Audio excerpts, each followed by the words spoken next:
Etlik dasturxonimizning yarışqı ismi jismiga loyiq ayamch pishiriqimizning darsligini keldik. Ayam pishiriqimizdan xemirning yeyishlik ham churuk bo'lish uchun xumarning bal suvsizini ishlatdim. Men Xumar, meni qo'shib eling, pishiriqni mendan so'rang.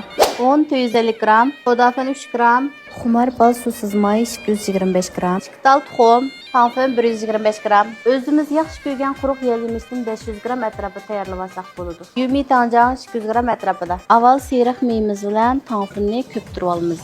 Endi tuxumimizni silib olamiz. Endi un bilan podani birlashtirib to'kib xemir qilib olamiz. Mana xemirimizmi mushunga o'xshash yumshoq bo'st bo'ldi ya. Uchinchilik cho'nliqda xemir ilib, mushunga o'xshash limon qiliblarimiz bor. Mushunga tekshi qilib xemirni yigizib olamiz. Cho'risidan eshib chiqqan xemirni mushunga o'xshash ilitimiz. Mushunga o'xshash tekshi chiqarsak ham bo'ldi.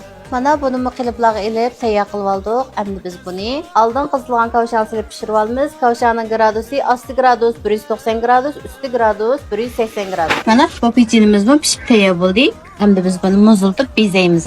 Tayyorlab olgan meyğizimizga yumi tanjang silib ilishtirib olamiz. Mana mushunga o'xshash ichini meyğizlar bilan tushtirib olsak ham bo'ldi ya.